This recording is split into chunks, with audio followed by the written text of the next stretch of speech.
Damai sejahtera Allah yang melampaui segala akal, itulah kiranya yang memelihara hati dan pikiranmu di dalam Yesus Kristus Tuhan kita. Amin.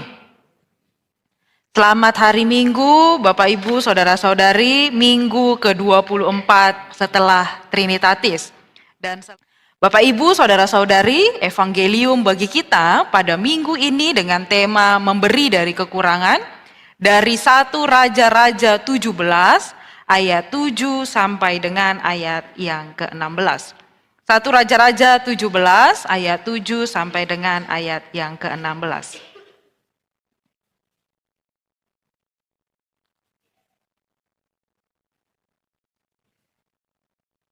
Saya akan membacakan bagi kita.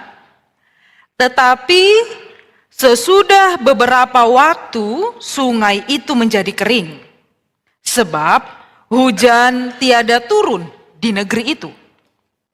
Maka datanglah firman Tuhan kepada Elia.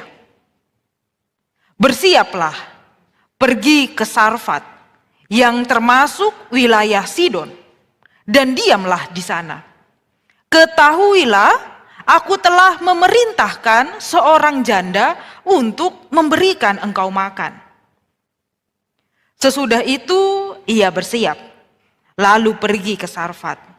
Setelah ia sampai ke pintu gerbang kota itu, tampaklah di sana seorang janda sedang mengumpulkan kayu api. Ia berseru kepada perempuan itu, katanya, "Cobalah ambil bagiku sedikit air dalam kendi, supaya aku minum." Ketika perempuan itu pergi mengambilnya, ia berseru lagi, "Cobalah ambil juga bagiku sepotong roti." Perempuan itu menjawab, "Demi Tuhan Allahmu yang hidup, sesungguhnya tidak ada roti padaku sedikit pun, kecuali segenggam tepung dalam tempayan dan sedikit minyak dalam buli-buli. Dan sekarang aku sedang mengumpulkan 2-3 potong kayu api.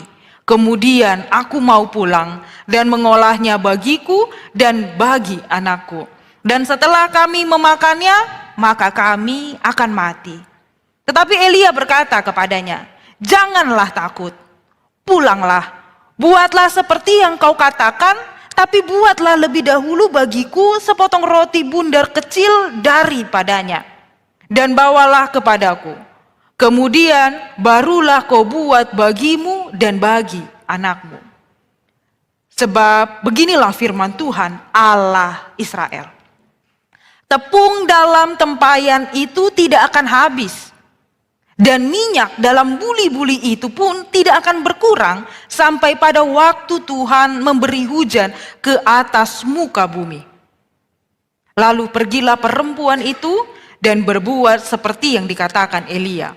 Maka perempuan itu dan dia serta anak perempuan itu menjadi makan beberapa waktu lamanya. Tepung dalam tempayan itu tidak habis, dan minyak dalam buli-buli itu tidak berkurang, seperti firman Tuhan yang diucapkannya dengan perantara Elia. Demikian firman Tuhan.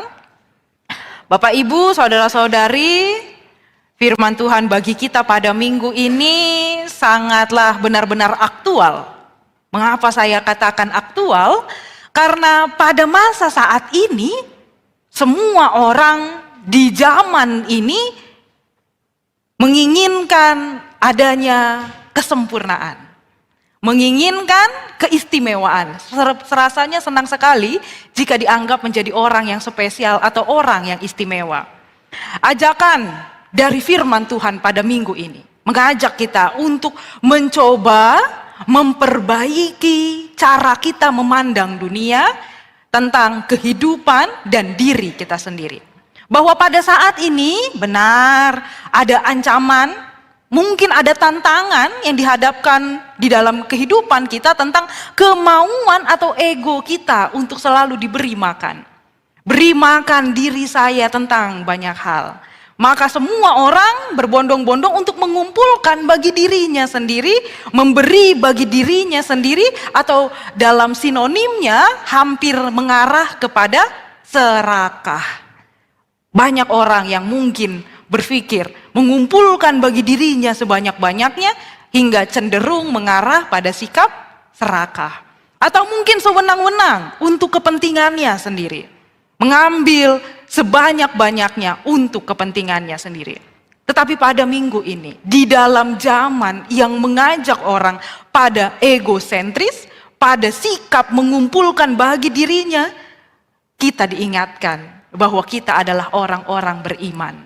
Bahwa kita adalah orang-orang Kristen yang pada minggu ini dipanggil untuk memberi dari kekurangan. Terkadang dalam kehidupan sehari-hari memberi dari yang di kantong saja sudah cukup sulit, apalagi memberi dari yang kurang begitu.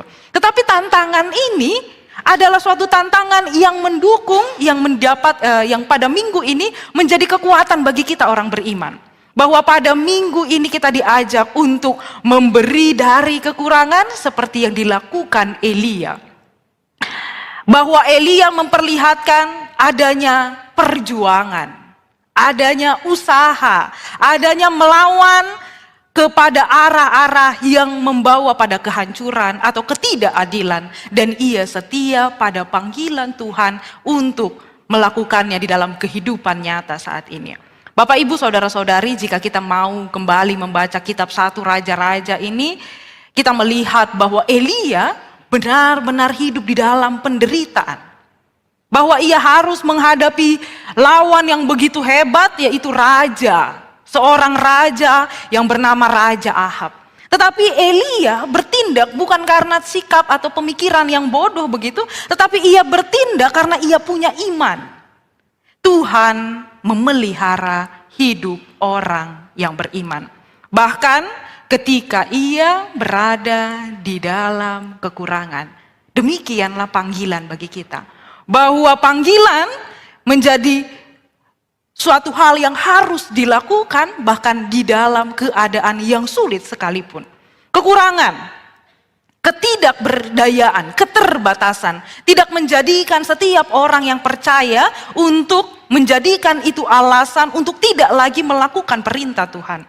Justru sebaliknya, ketika pun ada tantangan, ketika pun ada kesulitan di dalam iman, kiranya kita tetap melakukan perintah Tuhan dan kiranya Tuhan menjadikan kita tetap berkat dimanapun kita berada. Apa yang dihadapi Elia pada zaman itu adalah keadaan yang sangat tidak mudah. Elia hadir sebagai orang yang mau taat kepada perintah Tuhan. Maka ia menyuarakan untuk menolak pada kepemimpinan Raja Ahab yang pada saat itu sangat sewenang-wenang bagi bangsa Israel. Kesewenang-wenangannya itu membuat orang-orang berpikir bahwa Raja Ahab lah yang satu-satunya menjadi hal yang harus dipuja. Tetapi Elia memandang lain.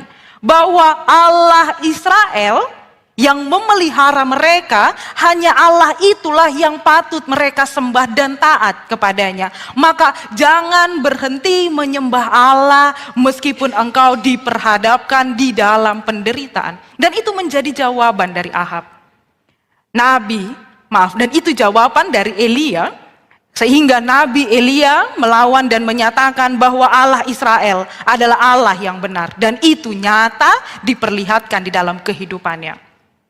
Bahkan ketika Raja Ahab menyatakan bahwa ia akan melakukan tindakan hal-hal yang tidak baik, tetapi Elia tetap berada di dalam ketaatan kepada Tuhan. Dan itu dinyatakan ketika ada musim kering. Pada saat itu di tepi sungai Kerit, ia pun berusaha taat kepada Tuhan. Mungkin ia berpikir, mengapa saya harus datang kepada seorang perempuan yang janda dan miskin? Bahkan pada saat itu pandangan bahwa pemeliharaan Allah seharusnya berada di dalam kehidupan yang baik, kehidupan yang penuh dengan air yang berkelimpahan, bukanlah di dalam kekeringan. Tetapi di dalam iman, Nabi Elia tidak mempertanyakan itu. Tidak mempertanyakan bahwa Tuhan, ketika aku mengikut Engkau, mengapa ada kekeringan? Ketika aku mengikut Engkau, mengapa Engkau sampaikan aku kepada seseorang yang pada nyatanya di dalam kehidupan struktur masyarakat adalah seorang yang miskin. Tetapi Elia tahu bahwa imanlah yang mendorong ia harus taat kepada Tuhan. Maka ia tidak mempertanyakan itu. Ia datang dan taat kepada Tuhan. Elia adalah contoh orang yang didorong oleh iman. Ia percaya kepada Tuhan di dalam keteguhan hati. Iman Elia juga yang mendorong perempuan janda di Sarfat untuk berani memberi, bukan dari kelimpahan, melainkan dari kekurangan. Bahwa kita bisa melihat ayat firman Tuhan bagi kita adalah suatu dialog dari hati ke hati, sifat kemanusiaan diperlihatkan. Bahwa manusia yang sudah benar-benar tidak berdaya lagi. Bahwa itu berbicara tentang hati ke hati, bagaimana seorang manusia haruslah memperhatikan manusia yang lain. Dan itu didasarkan dari perintah Tuhan. Bahwa perempuan ini mau memberikan meskipun ia tahu ia kekurangan. Dan menjadi pertanyaan bagi kita, apakah kita mampu didorong oleh iman melakukan hal yang demikian? Tentu Bapak Ibu Saudara-saudari, orang Kristen, orang beriman, orang percaya pada minggu ini diingatkan bagi kita, kita semua punya tujuan. Bukan tujuan yang visi misi secara pribadi begitu, bukan. Tapi tujuan di dalam kehidupan kita. Kita punya panggilan. Sama seperti panggilan bagi Nabi Elia, itu juga panggilan bagi setiap orang beriman. Namun, mungkin keteguhan iman kita tidaklah sama seperti Elia. Maka di dalam keadaan atau tantangan-tantangan, kita terkadang buta atau terkadang tidak melihat apa tujuan saya ada di dunia ini. Apa tujuan saya di dalam kehidupan saya. Sehingga kehilangan arah dan kehilangan tujuan hidup. Sibuk mengumpulkan barang-barang, sibuk mengumpulkan pundi-pundi untuk kehidupan sendiri. Kemudian melekat kepadanya. Dan seolah-olah berpikir, jika aku melekat kepada ini atau kepada satu hal, aku akan dianggap spesial. Aku akan dianggap istimewa. Sehingga semua orang condong datang untuk melekat kepada sesuatu hal yang membawa dia kepada pemikiran bahwa ia harus spesial. Bapak Ibu, saudara-saudari, ada kira-kira ada 3 hal yang membuat kita melekat pada sesuatu hal. Kemelekatan yang membuat kita tergantung pada sesuatu hal.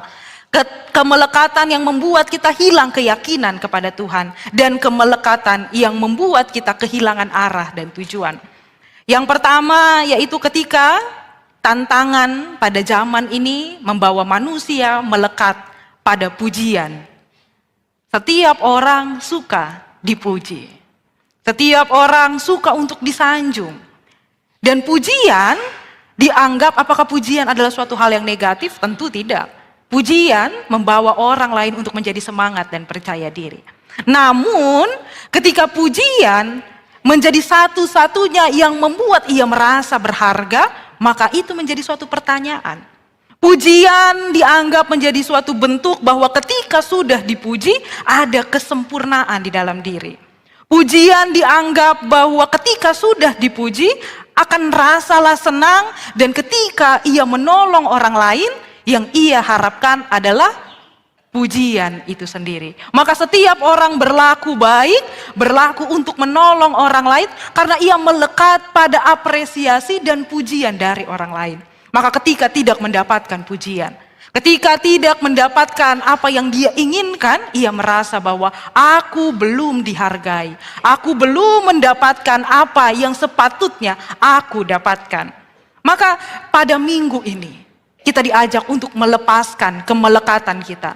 Bahwa kasih yang murni tidak peduli kepada hal-hal yang demikian. Kasih yang murni adalah yang didorong dari iman untuk peduli dan menolong orang lain. Bukan karena pujian, bukan karena berharap pada sesuatu hal, tetapi karena ia tahu kita adalah manusia yang dituntun dalam kasih Allah. Kita ditolong untuk memenuhi keinginan kita, dan kiranya kasih yang murni memberikan kita kekuatan secara sadar, secara murni untuk menolong orang lain. Kemelekatan yang kedua. Pada saat ini kita cenderung melekat pada jabatan atau pekerjaan. Pada saat ini seorang berusaha melihat dan memandang dirinya tentu sangat baik dan sangat penuh dukungan jika kita melihat ada saudara-saudari kita atau teman sahabat kita berada di dalam jabatan yang baik, di dalam studi yang baik, di dalam pekerjaan yang baik. Tetapi terkadang jabatan atau tempat membuat kita melekat kepadanya sehingga kita menganggap bahwa ketika berada di tempat yang demikian kita menjadi lebih terhormat dan lebih bahagia. Melekat kepada hal-hal yang demikian sehingga menghalalkan segala cara atau membuat diri kita tidak berguna atau tidak baik ketika kita tidak mendapatkan posisi atau jabatan yang baik. Relasi yang dibangun juga melihat daripada posisi ataupun jabatan. Sehingga yang nampak adalah gengsi atau materi yang menjadi fokus utama. Terkadang kita melekat, yang pertama adalah melekat kepada pujian, melekat kepada jabatan. Dan kita lupa bahwa hal yang melekat itu pun seharusnya kita lepaskan ketika kita mau mengikuti perintah Tuhan. Dan yang terakhir, melekat pada harta dan materi. Tentu tidak ada yang salah menjadi orang yang penuh dengan materi atau menjadi orang yang kaya. Tentu tidak ada yang salah ketika setiap orang berjuang untuk bertahan hidup, untuk memberikan yang terbaik bagi dirinya. Tetapi yang perlu diperhatikan adalah ketika harta atau materi menjadi ukuran kebahagiaan setiap manusia. Maka ketika saya mempunyai hal rumah begini atau mobil begini atau tempat seperti ini, baru saya mampu bahagia. Itu menjadi ukuran yang itu mungkin menjadi perbaikan bagi kita. Bahwa bukan kemelekatan pada materialistik atau kepada harta, tetapi kiranya kita tahu apa yang Tuhan inginkan dalam kehidupan kita. Pada masa saat ini banyak sekali tren-tren ya, Bapak Ibu Saudara-saudari, para pemuda-pemudi pun saya rasa tahu bahwa ada tren yang namanya labu-labu, labubu, ya labubu. Labubu itu, setiap orang, bagaimana setiap orang merasa butuh ada labubu itu. Jika sudah ada labubu, saya adalah orang yang paling keren gitu. Tapi pada seiring berjalannya waktu, labubu yang harganya tinggi juga akan kembali turun. Dan orang yang akan trennya labubu sekarang akan berganti lagi dengan tren labu-labu yang lain begitu. Dan seorang yang lain ketika sudah punya labubu, tren turun, ingin menginginkan yang lain supaya ia dipandang, supaya ia mendapatkan kemelekatan, didapatkan penghargaan dan kebahagiaan. Tren turun, naik lagi yang baru. Sehingga setiap orang tidak tahu di mana ia harus meletakkan kemelekatannya kepada apa. Melekat pada materi atau melekat pada harta. Dan mengukur semuanya itu sebagai pencapaian diri. Bapak, Ibu, Saudara-saudari, jika kita masih melekat, itu akan mengkaburkan tujuan hidup dan panggilan. Sehingga kita tidak lagi sanggup melihat dan berpikir memandang seperti Elia dan perempuan janda itu. Menaruh hidup seluruhnya kepada Tuhan. Menaruh hidup seluruhnya kepada Tuhan. Dan kiranya ketika seseorang mau melepaskan bukan artinya tidak membutuhkan itu semua. Melepaskan artinya ada ataupun tidak ada hal itu, aku tidak akan terganggu. Karena bagiku tujuan hidupku adalah sesuai dengan kehendak Tuhan. Ketika seseorang melepaskan kelekatannya, tidak terganggu dan tidak melekat lagi kepada hal-hal yang demikian, kiranya kita juga melepaskan kekhawatiran dan ketakutan serta kecemasan di dalam kehidupan kita. Karena ketika kita merasa takut, merasa cemas, di situ masih ada kemelekatan kita pada sesuatu hal. Maka di sini dikatakan bagi kita Bapak Ibu Saudara-saudari, firman Tuhan bagi kita memberi dari kekurangan. Itu hanya dilakukan bagi setiap orang yang beriman dan hidup di dalam Tuhan. Maka ada orang yang bertanya, cukup menarik, ada pertanyaan begini, berarti tidak dibutuhkan orang kaya begitu. Karena yang diterima adalah persembahan janda, miskin. Berarti tidak dibutuhkan orang kaya. Padahal di dalam gereja masa kini paling dibutuhkan orang kaya. Karena orang kaya lah ketika memberi persembahan mampu membantu menutupi manajemen atau pengorganisasian gereja. Terkait itu bukan soal kuantitas, tapi itu soal kualitas. Bagaimana orang beriman memberikan yang terbaik di dalam kehidupannya. Memberi bukan soal kualitas, memberi bukan soal kuantitas, tapi memberi soal iman. Bahwa ketika orang berada di dalam iman, ia tahu mana yang terbaik yang harus ia berikan kepada Tuhan. Maka bukan tentang kaya. Betul, boleh. Tapi ini tentang beriman kepada Tuhan. Maka kiranya kita semua yang dipanggil pada minggu ini, Minggu Trinitatis, kita diajak untuk beriman. Minggu lalu kita diajar untuk kasih. Pada minggu ini kita diajar untuk peduli menolong orang lain di dalam dorongan iman. Bahwa ketika kita beriman kepada Tuhan, itu semua dikuatkan bahwa Tuhan akan memberikan yang baik kepada setiap orang yang percaya kepadanya. Amin. Kita berdoa.